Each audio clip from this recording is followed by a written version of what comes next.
Hello everyone, welcome back. कैसे हो आप सब? मैं हूं गौरव काबरा और एक बार फिर से आप सबका स्वागत है हमारे यूट्यूब चैनल पे।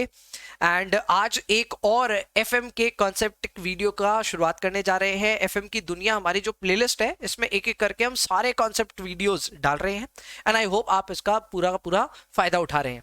चलिए शुरुआत करते हैं आज के टॉपिक की। आज का जो हमारा टॉपिक होने वाला है वो है डिग्री ऑफ कंबाइंड लेवरेज।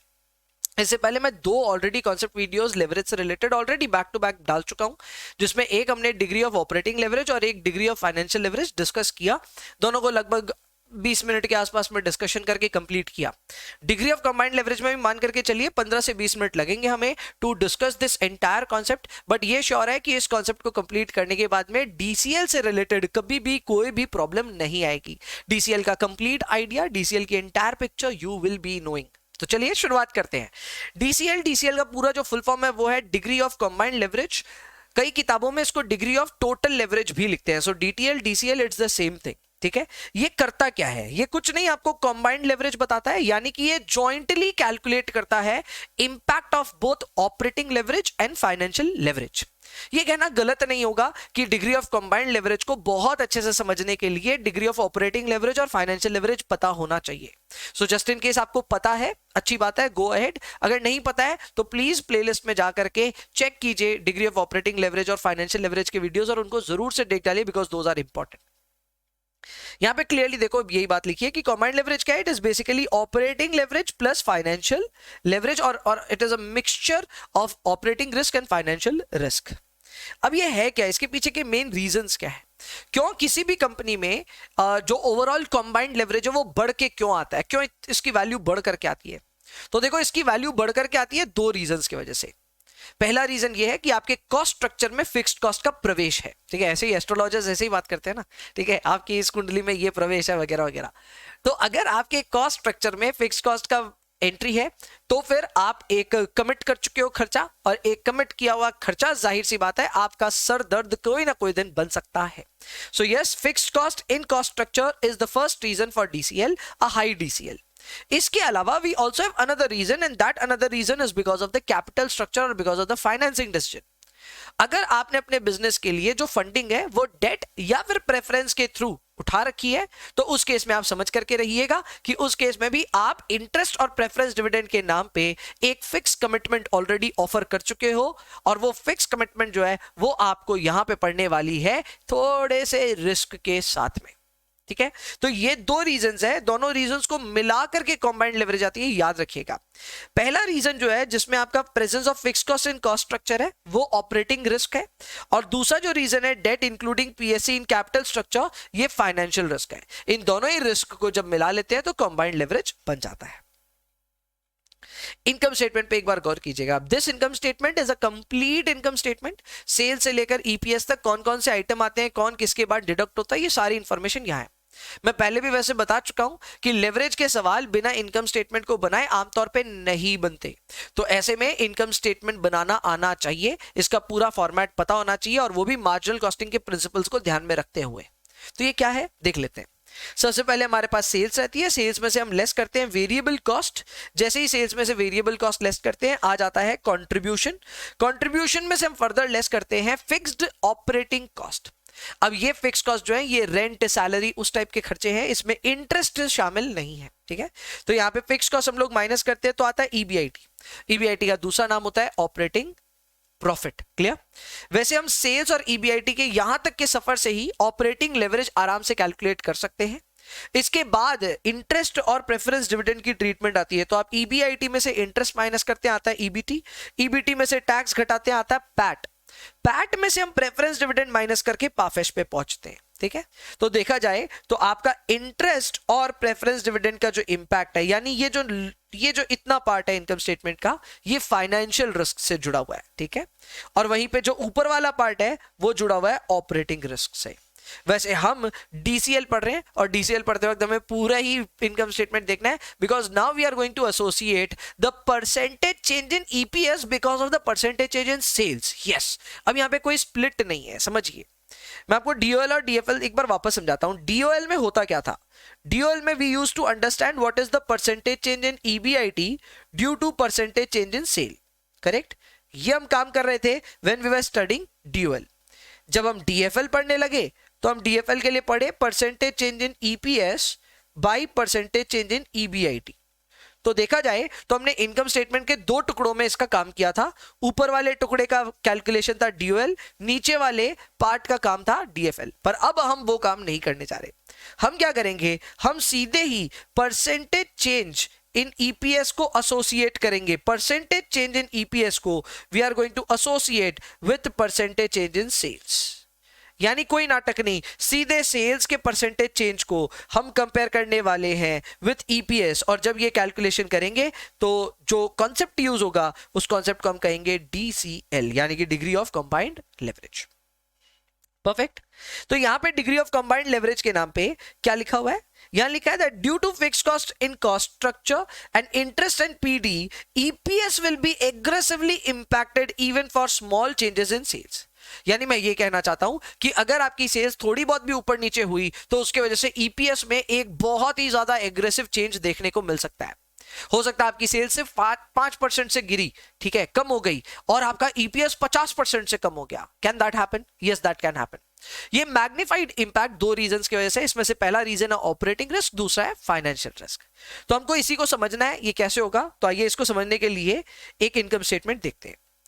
इस इनकम स्टेटमेंट में प्लीज गौर कीजिएगा। We have got a sale of 1 lakh rupees for year 1। पहले साल जो सेल थी वो 1 लाख रुपीज थी, वो बढ़कर के हुई 1,20,000।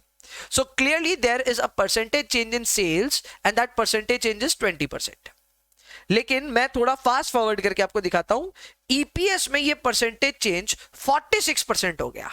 So that's a lot. Obviously कहां सेल 20% से चेंज हुआ, ईपीएस तो 46% से चेंज हो गया। तो ये मैग्नीफाई क्यों हुआ, इसके पीछे के कारण जानने हैं।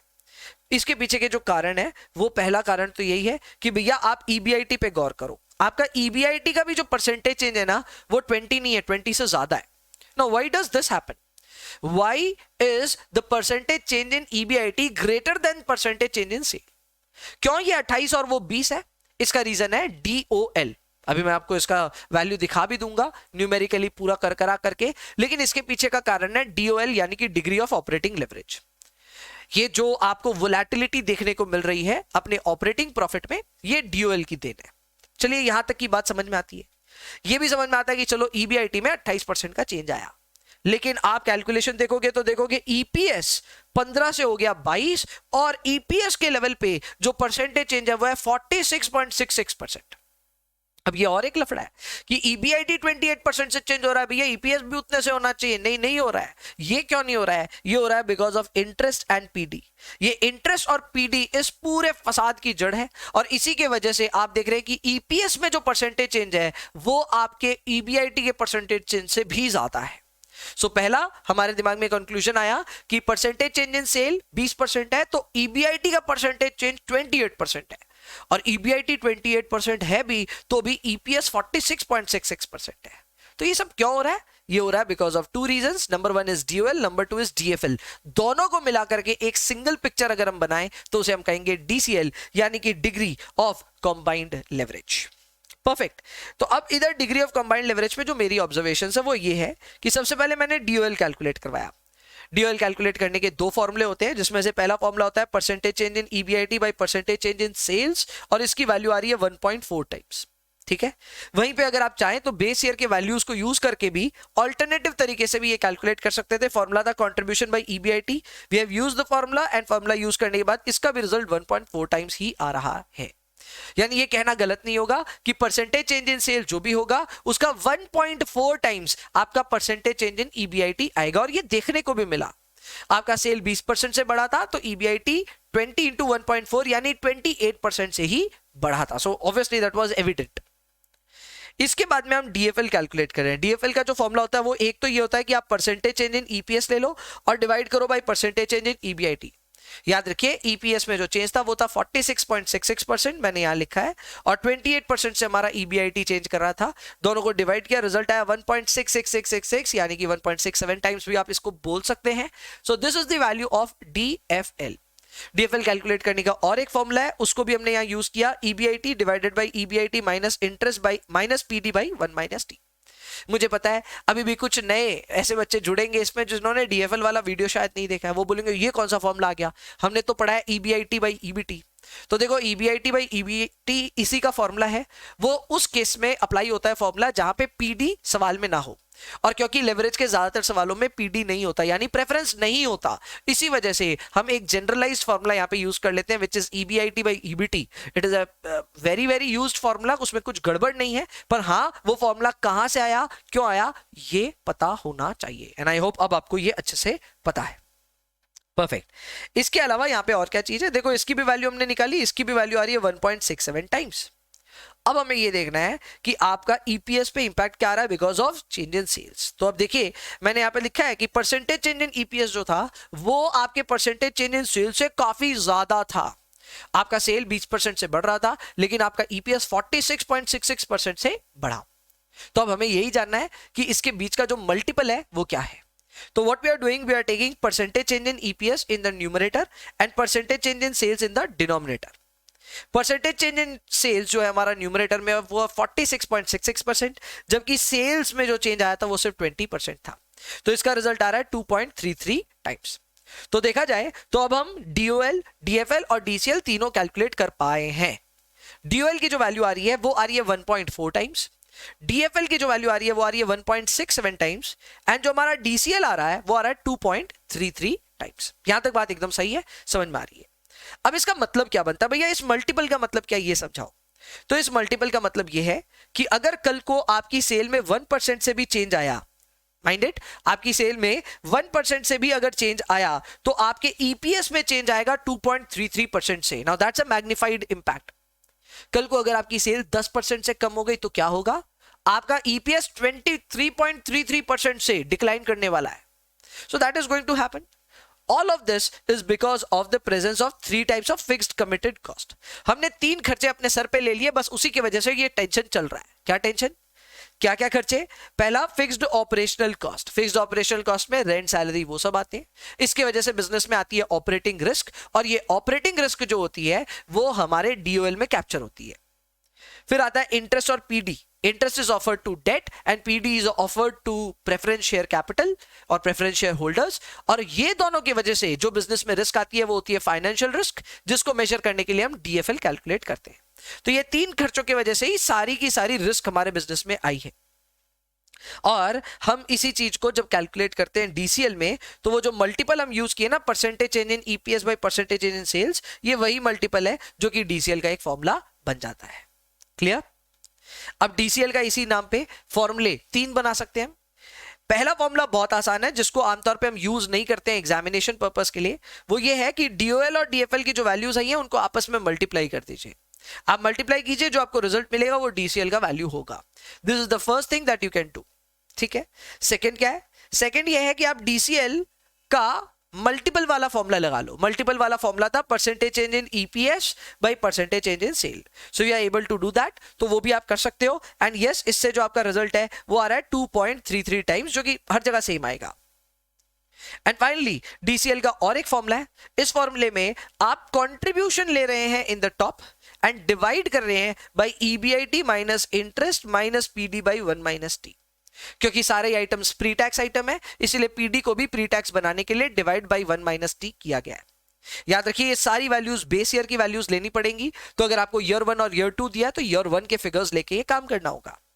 हमने ईयर 1 के सारे फिगर्स लिए और वापस वैल्यू कैलकुलेट करी, फिर से रिजल्ट कितना आया 2.33 टाइम्स। सो एक बात तो एकदम तय है कि यहाँ पे जो भी वैल्यूज है वो आप कोई भी फॉर्मूला लगा लो, वैल्यूज हमेशा सेम आएंगी।